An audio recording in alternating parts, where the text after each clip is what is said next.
दिव्य कथा सागर की इस वीडियो में आपका स्वागत है। ये बात उस समय की है जब रावण प्रभु श्री राम जी के बाणों से छलनी अपनी अंतिम श्वासें गिन रहा था। उधर श्री राम जी भी अपने सेवकों से घिरे सबसे बातें कर रहे थे।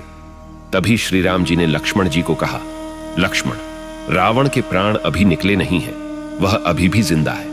मैं चाहता हूं कि तुम उसके पास जाओ। श्री लक्ष्मण जी ने कहा, जो आज्ञा प्रभु, लेकिन मुझे रावण के पास जाकर करना क्या है?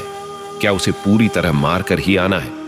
यह सुनकर श्री राम जी मुस्कुराए और बोले, वो तो अपने कर्मों की सजा भुगत ही चुका है। तुम्हें वहां मैं इसलिए भेज रहा हूं कि तुम रावण से कुछ शिक्षा ग्रहण कर पाओ और उससे राजनैतिक और सांसारिक अनुभव के बारे पता कर सको। श्री लक्ष्मण जी ने जब यह बात सुनी तो वे हैरान रह गए और श्री राम जी से कहने लगे, प्रभु, ये आप क्या कह रहे हैं? क्या मैं उस पापी रावण से जाकर शिक्षा लूं? आपके होते हुए किसी और के पास शिक्षा लेने की जरूरत ही क्या है? और वो भी रावण जैसे पापी राक्षस के पास तो बिल्कुल भी नहीं। यह सुनकर श्री राम जी बोले, ऐसा नहीं होता लक्ष्मण। रावण वेदों का झांता है और तपस्वी भी है।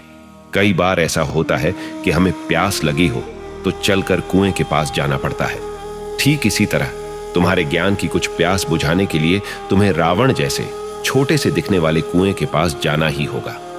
श्री लक्ष्मण जी के मन को भले ही प्रभु श्री राम जी की यह बात विचित्र लगी, लेकिन तब भी वो बड़े भाई की आज्ञा मान वे रावण के पास पहुंचे।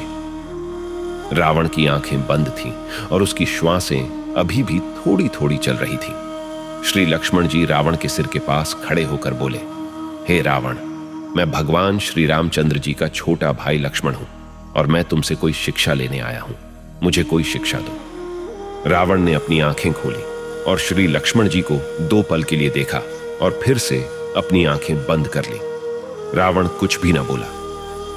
यह देखकर श्री लक्ष्मण जी को बहुत बुरा लगा और गुस्से में वे पलटकर वापस श्री राम जी के पास पहुंचे।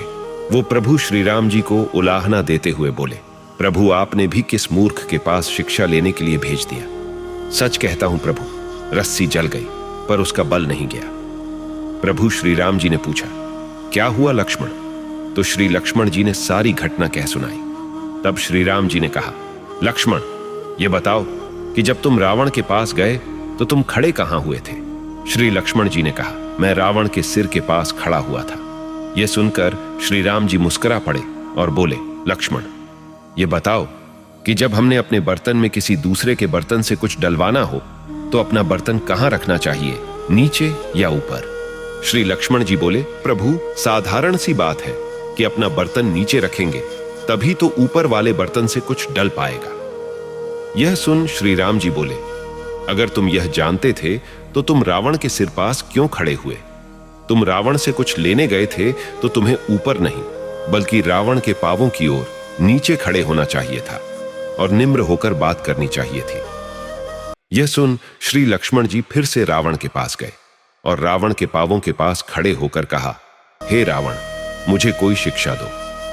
अब की बार रावण ने अपनी आंखें खोली और लक्ष्मण की निम्रता देख मुस्कुराकर बोले, हे लक्ष्मण, मैं इतना शक्तिशाली था कि स्वर्ग पर सीर ही लगा सकता था, समुद्र के खारे पानी को मीठा बना सकता था, पर इतना बल होने के बाद भी मैं श्री राम जी से युद्ध में हार गया। इसके पीछे केवल मेरा अहंकार ही कारण है।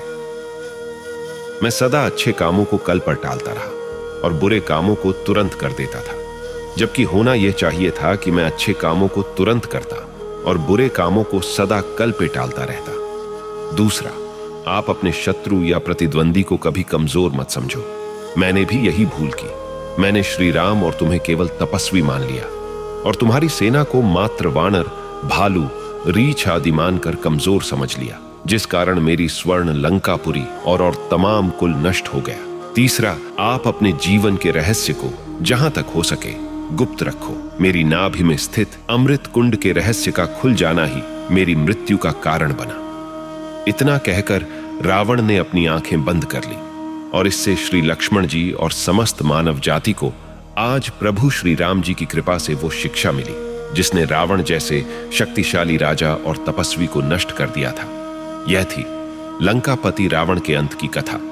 ऐसी और कथाओं को श्रवण करने के लिए हमारे YouTube चैनल और सोशल मीडिया प्लेटफॉर्म्स पर हमें लाइक, सब्सक्राइब और फॉलो करें। धन्यवाद। जय श्री राम।